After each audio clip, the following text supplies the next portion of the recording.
ونستغفره ونؤمن به ونتوكل عليه ونعوذ بالله من شرور أنفسنا ومن سيئات أعمالنا من يهده الله فلا مضل له ومن يضلله فلا هادي له ونشهد أن لا إله إلا الله وحده لا شريك له ونشهد أن سيدنا ومولانا محمدا عبده ورسوله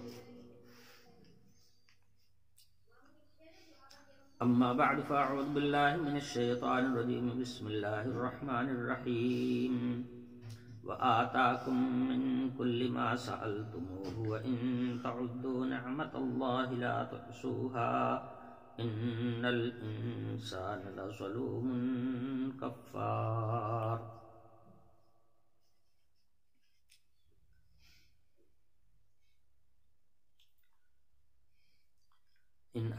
ان آیتوں میں حق تعالی شانہ نے اپنا تعارف بیان فرمایا ہے، جس کی تفصیلات پچھلے درسوں میں بیان ہو چکی ہیں. تعالی شانہ نے ارشاد فرمایا، اللہ وہی ہے جس نے آسمانوں کو پیدا کیا، زمین کو پیدا کیا، آسمان سے پانی اتارا، اس پانی سے روزی کا سارا سامان نکال کر کے باہر کر دیا، پھل فروٹ پیدا کیے، غلے اور دانے پیدا کیے، کھانے پینے پہننے اور ضروریات کا تمام سامان اللہ تعالیٰ نے سب پانی سے پیدا کیا.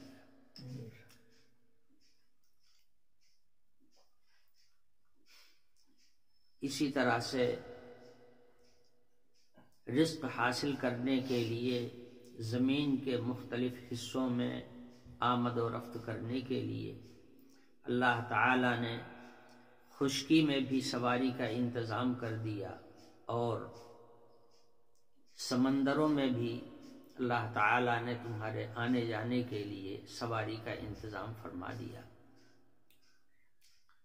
اسی لکڑی کی بنائی ہوئی کشتی کو اللہ پاک نے تمہارے لیے مسخر کر دیا، وہ تم کو سمندروں میں ادھر سے ادھر لے کر کے چلتی ہے.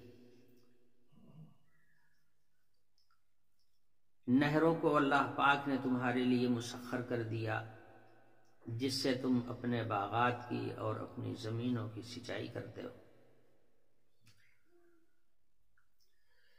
سورج اور چاند کو بھی اللہ تعالی نے تمہارے لیے مسخر کر دیا کہ وہ تمہیں فائدہ پہنچا رہے ہیں، مسلسل تمہاری خدمت میں لگے ہوئے ہیں اور کسی وقت بیٹھتے نہیں ہیں، کسی وقت یہ کہیں رکتے نہیں ہیں، 24 گھنٹہ چلتے رہتے ہیں تاکہ تمہاری خدمت ہر وقت ہوتی رہے. اسی طرح سے حق تعالی شانہ نے رات اور دن کو بھی تمہارے لیے مسخر کر دیا ہے کہ تم ان رات اور دن کے الٹ پھیر سے فائدہ اٹھا رہے ہو، دن کو کام کاج کر رہے ہو، رات میں میٹھی نیند سو رہے ہو، سکون حاصل کر رہے ہو. تو یہ سارا عالم تو ایسا لگ رہا ہے کہ اللہ تعالیٰ نے صرف انسان ہی کے لیے پیدا کیا ہے. جب سب کو اسی کی خدمت میں لگا رکھا ہے تو معلوم ہوا کہ مخدوم کائنات تو انسان ہی ہے. اسی کی خدمت میں حق تعالی شانہ نے زمین سے لے کے آسمان تک کی ساری مخلوقات کو لگا دیا ہے. آگے ارشاد فرماتے ہیں وَآتَاكُم مِّن كُلِّ مَا سَأَلْتُمُوهُ، اور عطا کیا تم کو ہر وہ چیز جس کو تم نے مانگا. من کل ما سألتموہ میں 2 قراءتیں ہیں، ایک تو ہے من کل ما سألتموہ اور ایک قراءت ہے من کل ما سألتموہ. دونوں کے ترجمے میں تھوڑا تھوڑا فرق ہے. اللہ تعالی نے دیا تم کو ہر وہ چیز جس کو تم نے مانگا. اب ظاہر ہے کہ کہاں مانگا تھا. سوال یہ پیدا ہوتا ہے کہ مانگا ہی کہاں تھا. وجود ملا تو بن مانگے ملا، اللہ نے جسم پیدا کیا بن مانگے پیدا کر دیا، اس کے اندر روح چلائی وہ بھی بن مانگے، جسم کی اتنی بڑی مشین کھڑی ہو گئی بن مانگے، اور اس کے بعد سارے ضروریات کے انتظامات جتنے ہیں وہ سارے کے سارے بن مانگے ملے۔ اب یہ کسی نے مانگا تھا اللہ تعالیٰ سے کہ آسمان بنا دیجیے، کسی نے مانگا تھا کہ زمین بنا دیجیے، کسی نے کہیں بھی نہیں مانگا تھا۔ تو یہ سوال پیدا ہوتا ہے کہ مانگا ہی کہاں تھا؟ جواب اس کا مفسرین نے یہ دیا ہے کہ ہر ایسی چیز جو اس قابل تھی کہ تم مانگو،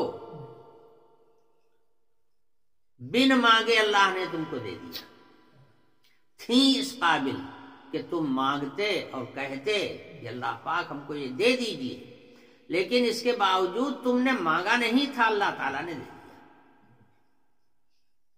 تو تھی اس قابل کہ مانگا جائے۔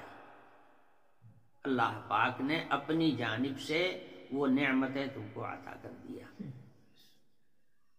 اور دوسری قراءت ہے جو حضرت حسن بصری رحمۃ اللہ علیہ نے تلاوت فرمائی، من کل وآتاکم من کل ما سألتم، اس کا ترجمہ زیادہ صاف ہے، اللہ تعالی نے عطا فرمایا تم کو ہر چیز، تم نے اس کو مانگا نہیں تھا۔ اس کا مطلب یہ ہوا کہ اللہ تعالی نے ساری نعمتوں سے بھر دیا تم کو، اور یہ ساری نعمتیں بن مانگے عطا کیا، کسی نے مانگا نہیں تھا، مانگنے کے قابل ہی نہیں تھے۔ جب پیدا ہوئے تھے تو روٹی کھانے کے قابل نہیں تھے، چاول کھانے کے قابل نہیں تھے، جیسے ہی زمین پر قدم رکھا اللہ پاک نے ایسی غذا کا انتظام کر دیا جو پیٹ میں جا کے پچ سکے۔ اللہ نے ماں کی چھاتیوں میں دودھ اتار دیا، ابھی کل تک تو دودھ نہیں تھا، بچہ پیدا ہو جانے کے بعد یہ چھاتیوں میں دودھ کہاں سے آ گیا؟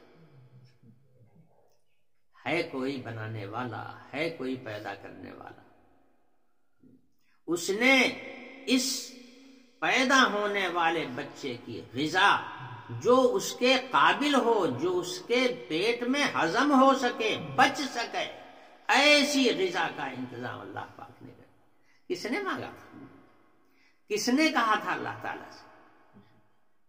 مانگنے تو ابھی تو جانتا بھی نہیں تھا کہ مانگنا بھی چاہیے، ابھی تو بول بھی نہیں سکتا تھا، ابھی تو اس کی عقل بھی نہیں کام کر رہی تھی، بے شعور تھا۔ تو اللہ پاک نے تمہاری ضروریات کا سارا سامان تمہارے لیے مہیا کر دیا، اور سب کا سب بن مانگے۔ اس کے بعد تعالی شانو فرماتے ہیں وَإِن تَعُدُّوا نِعْمَةَ اللَّهِ لَا تُحْصُوهَا، اللہ تعالی نے تم کو اتنی نعمتیں عطا فرمائی ہیں کہ اگر تم اللہ کی نعمتوں کو گننا چاہو تو گن نہیں سکتے، تمہیں پتہ بھی نہیں ہے۔ چاہے زمین پر پھیلی ہوئی نعمتوں کو دیکھو، اور چاہے اپنے جسم کے اندر پھیلی ہوئی نعمتوں کو دیکھو، اتنی بے شمار نعمتیں اللہ تعالی نے تمہیں دے رکھی ہیں کہ تم اگر ان کو گننا چاہو تو گن نہیں سکتے۔ جب گن نہیں سکتے تو نعمتوں کا شکریہ کیا ادا کرو گے؟ جب شمار نہیں کر سکتے تو اس کا شکریہ کیا ادا کرو گے؟ نعمتیں ہوتی ہیں اس قابل کہ ان کا شکر ادا کیا جائے، لیکن سوال یہ ہے کہ معلوم بھی تو ہو کہ یہ نعمت ہے۔ اتنی نعمتوں کی اللہ نے بوچھار کی ہے کہ اس کا ہم شمار ہی نہیں کر سکتے، ہماری معلومات سے باہر۔ حق تعالی شانہ نے انسان کے جسم کو کس طرح سے بنایا ہے، اس میں کیسی کیسی نعمتیں اللہ تعالی نے رکھی ہیں، آپ ذرا غور کریں۔ اللہ نے پورے جسم کے نظام کو چلانے کے لیے دماغ کو پیدا کیا ہے۔ دماغ جو ہے یہیں سے ہر چیز کا احساس ہوتا ہے، یہیں سے جسم کے اعضاء کو حرکت ہوتی ہے، یہیں دماغ ہی سے آدمی پہچانتا ہے۔ دماغ میں اگر خلل پیدا ہو جائے تو آدمی کی قوت تمیز ختم ہو جاتی ہے، پہچان جاتی رہتی ہے۔ جب دماغ ناکام ہو جاتا ہے تو آدمی اپنے بیٹے کو اور باپ کو نہیں پہچانتا، اپنی اولاد کو نہیں پہچانتا، جس کے لیے اس نے عمر بھر اپنی ساری توانائی کو صرف کر ڈالا، اس اولاد کو بھی نہیں پہچانتا کہ میری اولاد ہے۔ سمجھے؟ اس لیے کہ عقل، شعور، احساس، حرکت، تمیز، ہر چیز دماغ سے ہوتی ہے۔ دماغ ہی پورے جسم کو کنٹرول بھی کرتا ہے، دماغ ہی سے آدمی سن کر کوئی بات حاصل کرتا ہے، دیکھ کر کسی چیز کا جب علم ہوتا ہے تو دماغ کو ہوتا ہے۔ دیکھتی ہے آنکھ اور علم کا ادراک کرتا ہے دماغ، سنتا ہے کان مگر خبر دیتا ہے، اطلاع کرتا ہے دماغ کو، اور دماغ پھر اس کے اوپر اگلی کارروائی کرتا ہے۔ کوئی خبر سننے کے بعد ہم کو کیا کرنا چاہیے، اس کا فیصلہ دماغ ہی کرتا ہے۔ دوست کو پہچاننا، دشمن کو پہچاننا، نفع پہچاننا، نقصان پہچاننا، دو چیزوں کے درمیان میں تمیز اور امتیاز کرنا، یہ سب دماغ کا کام ہے۔ ہاتھوں میں، پیروں میں جو یہ حرکت ہو رہی ہے، یہ دماغ کے بلبوتے پر ہو رہی ہے۔ کس طرح سے پورے جسم کے نظام کو کنٹرول کرتا ہے دماغ، میں اس کی ایک جھلک آپ کے سامنے پیش کرتا ہوں۔ مرکز تو دماغ ہے، اور چونکہ دماغ بڑا ہی شریف عزم ہے، اس لیے اللہ پاک نے اس کو بڑی محفوظ جگہ میں برکھا ہے۔ سمجھے؟ دماغ کے اندر شرائین ہیں، ورید ہیں، جوہر دماغ ہے، اعصاب ہیں، ان سب کا مجموعہ دماغ ہے، اور اس سب کو اللہ تعالی نے ایک لفافے میں لپیٹ دیا ہے،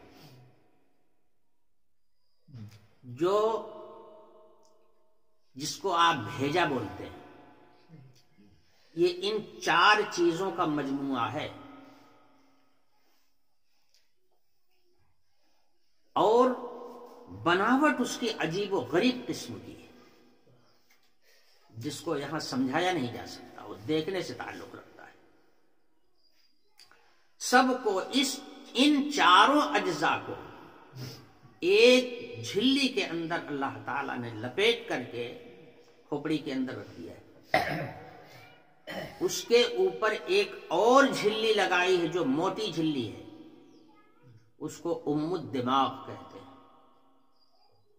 یہ صرف اس لیے ہے کہ اگر سر پر کوئی چوٹ وغیرہ لگے تو دماغ اس سے متاثر نہ ہو، یہ جھلی اس کو اپنے اس چوٹ کو اپنے اوپر روک لے اور دماغ کے اوپر اس کا صدمہ نہ پہنچنے پاوے، اس لیے اللہ تعالیٰ نے وہ موٹی جھلی لپیٹ دیا ہے اوپر سے۔ اس کے اوپر پھر ہڈیاں، اس کے اوپر عضلات ہیں، اور اس کے اوپر وہ کھال ہے جس کے اوپر بال جمتے ہیں۔ ان 8 لفافوں کے اندر اللہ پاک نے دماغ کو رکھا ہے، یا یوں کہہ لیجئے کہ 4 لفافے ہیں، یہ 4-5 لفافے ہیں، اس کے اندر اللہ تعالیٰ نے دماغ کو رکھا ہے۔ دماغ کی ساری وہ چیزیں جو پورے جسم کو کنٹرول کرنے والی ہیں وہ سب اسی کے اندر رکھی ہوئی ہیں۔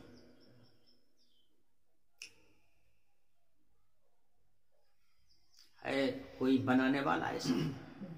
کتنا حفاظت کے ساتھ اللہ پاک نے اس دماغ کو بنایا ہے۔ اس کے بعد دماغ سے چلنے والے جو اعصاب ہیں وہی اصل ہے۔ یہ انگلی حرکت کرتی ہے تو اعصاب کی بنیاد پہ کرتی ہے، ہاتھ آپ کا چلتا ہے تو اعصاب کی بنیاد پر چلتا ہے، پیر چلتا ہے تو اعصاب کی بنیاد پر چلتا ہے، زبان چلتی ہے تو اعصاب کی بنیاد پر چلتی ہے، کان سنتا ہے، آنکھ دیکھتی ہے، ناک سونگتی ہے، زبان چکھتی ہے، یا چھو کر کے آپ کسی چیز کا علم حاصل کرتے ہیں، اس سب کا تعلق انہیں اعصاب سے ہے۔ حق تعالی شانہ نے اعصاب 2 قسم کے پیدا کیے، ایک کا کام ہے باہر کی چیزوں کو محسوس کرنا اور باہر کی خبروں کو دماغ تک پہنچانا، اور ایک اعصاب کا ایک جال وہ ہے جس کا کام ہے جسم کے اندر اگر کسی قسم کی کوئی پریشانی لاحق ہوتی ہے تو فوراً دماغ کو اطلاع کرتا ہے۔ آپ کے درد ہو گیا کہیں تو باہر تو نہیں کوئی آدمی نہیں دیکھ سکتا کہ آپ کے درد ہو رہا ہے۔ سر میں درد، آپ کہتے ہیں سر میں درد ہو رہا ہے، باہر والا کیسے جانے گا کہ آپ کے سر میں درد ہو رہا ہے؟ یا آپ کی انگلی میں درد ہو رہا ہے، پیر کی انگلی میں درد ہو رہا ہے، کیسے پتہ چلے؟ ہڈی میں درد ہو رہا ہے، مگر دماغ کو خبر ہے، دماغ کو معلوم ہے، اس لیے کہ اس کے کارندے جو گھوم رہے ہیں پورے جسم میں، وہ فی الفور جیسے ہی کوئی بات ہوتی ہے جسم کے اندر ترنت وہ دماغ کو خبر دیتے ہیں کہ یہاں یہ بات ہو گئی ہے۔ تو دماغ ان 5 کوٹھریوں کے اندر بیٹھا ہوا ہر جگہ کی خبر لے رہا ہے، باہر کی بھی خبر لے رہا ہے، اندر کی بھی خبر لے رہا ہے، اور یہیں سے سب کا انتظام بھی کرتا ہے کہ اس کے لیے کرنا کیا چاہیے، اس کا انتظام بھی وہیں سے کرتا ہے۔ اطباء نے لکھا ہے کہ اعصاب کی 2 قسمیں ہیں، اعصاب نخاعی اور اعصاب دماغی۔ 2 قسم کے اعصاب ہیں۔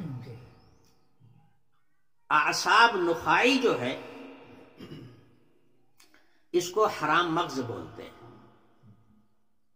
یہ حرام مغز دیکھنے میں تو گودا جیسا ہوتا ہے، مگر حقیقت میں اس کے اندر تار ہوتے ہیں سب۔ اس کے 31 مراکز ہیں جسم کے اندر۔ یہ چلتا ہے، یہ باہر پیچھے کے سائڈ میں دماغ کے اندر جو ہڈی ہے، دماغ کی جو نیچے والی ہڈی ہے، اس کے اندر سوراخ ہیں، اس سوراخ کے ذریعے سے یہ نکل کر کے ریڑھ کی ہڈیوں میں آتا ہے، اور اوپر سے دماغ سے لے کر کے دمچی تک یہ ہڈیوں کا سلسلہ ہے، مہرے ہیں ہڈیوں کے، انہی مہروں کے بیچ میں یہ رہتا ہے، اور وہیں سے اس کی شاخیں نکلتی ہیں باہر کو، ہاتھوں کی طرف، پیروں کی طرف، انگلیوں کی طرف، ہر طرف شاخیں یہیں سے نکلتی ہیں۔ تو مراکز تو اس کے 31 ہیں، لیکن ان 31 مراکز سے پھر شاخیں نکلتی ہیں، تو اتنی شاخیں نکلی ہوئی ہیں کہ جسم کا کوئی ریشہ ایسا نہیں ہے جہاں وہ رگیں پہنچی ہوئی نہ ہو. سمجھے؟ اسی طرح سے اعصاب دماغی وہ پٹھے کو بولتے ہیں. جہاں موٹا پٹھا ہوتا ہے وہاں وہ ایسے ڈوری جیسا ہوتا ہے، سفید سفید، وہ چبانے سے دانتوں کے اندر چبایا نہیں جاتا، اتنا وہ مضبوط ہوتا ہے. اس کے اندر باریک باریک ریشے ہوتے ہیں، باریک باریک رگیں ہوتی ہیں. وہ باریک ریشے جو ہیں پورے جسم کے اندر پھیلے ہوئے ہیں. اس کے 12 مراکز لکھا ہے اطباء نے کہ اس کے 12 مراکز ہیں، اور انہی 12 مراکز سے پھر اس کی شاخیں نکلتی ہیں، اور یہ شاخیں پورے جسم کے اندر پھیل جاتی ہیں. یہی 2 اعصاب ہیں جن کی بنیاد پر انسان کا جسم کام کرتا ہے. آنکھ اگر دیکھ رہی ہے تو انہی اعصاب کی بنیاد پر دیکھ رہی ہے. کان اگر سن رہے ہیں تو انہی اعصاب کی بنیاد پر سن رہے ہیں. زبان اگر چکھ کر کے کوئی فائدہ حاصل کر رہی ہے تو انہی اعصاب کی بنیاد پر. ناک سے اگر آپ کوئی چیز سونگھ کے معلومات حاصل کر رہے ہیں تو انہی اعصاب کی بنیاد پر. اللہ تعالی نے ان اعصاب کا پورا جال پھیلا دیا ہے پورے جسم کے اندر، بلکہ جسم کے ریشے ریشے کے اندر. انہی کے ذریعے سے پورا جسم متحرک ہوتا ہے. اب بتائیے، جو اعصاب کا جو حصہ جس ریشے میں آیا ہوا ہے وہ ایک نعمت ہے کہ نہیں؟ یہ کتنی بڑی اللہ تعالی کی نعمت ہے کہ جس کو اللہ تعالی نے جسم کے اندر پھیلا دیا ہے. یہی وجہ ہے کہ جب دماغ کمزور ہو جاتا ہے تو اعصاب مضمحل ہو جاتے ہیں، اور جب اعصاب کام کرنا چھوڑ دیتے ہیں تو آدمی کی قوت تمیز ختم ہو جاتی ہے. پھر بھلے برے کی پہچان بھی نہیں رہ جاتی، اپنے پرائے کو بھی نہیں پہچان پاتا. دماغ جب معوف ہونا شروع ہوتا ہے بڑھائی میں، آخری عمر میں، تو دیکھتے ہیں آپ کان جواب دے جاتا ہے. اعصاب کمزور پڑے، کان کی سنوائی جاتی ہے، آنکھ کی بینائی جاتی ہے، اور اس کے بعد پھر اور آگے بڑھے گا تو کھانے پینے کی جو طاقت ہے وہ بھی کمزور ہو جائے گی. کمزور کیا ہو جائے گی؟ ختم ہو جائے گی.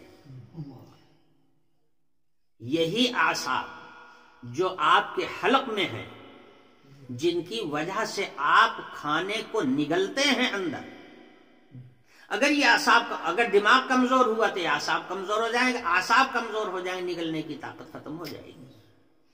آپ دیکھتے نہیں ہیں ڈاکٹروں کے یہاں اسپتالوں میں کہ جب نگلنے کی طاقت نہیں رہ جاتی تو ڈاکٹر لوگ نلی لگا دیتے ہیں غذا پہنچانے کے لیے، پھر اس غذا جو ہے نلی کے ذریعے سے اندر پہنچائی جاتی، نگلنے کی تو قوت ختم ہو جاتی.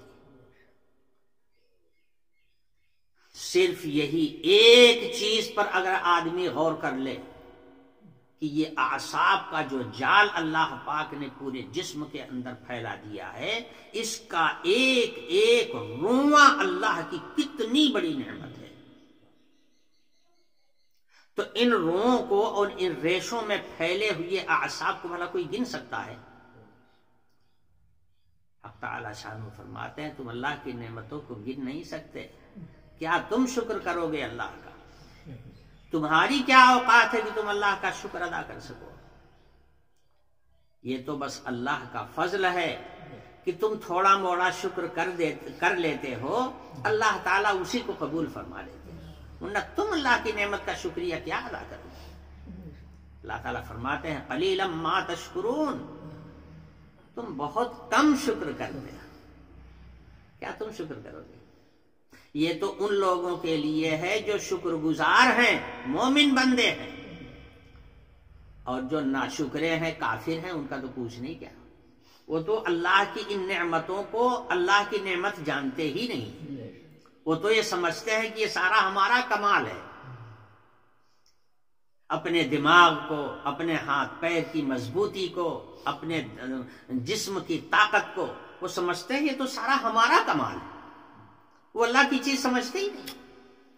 اللہ کی ان نعمتوں کو تو صرف مومن سمجھتا ہے، جسے اللہ تعالیٰ ایمان کی دولت عطا فرماتے ہیں۔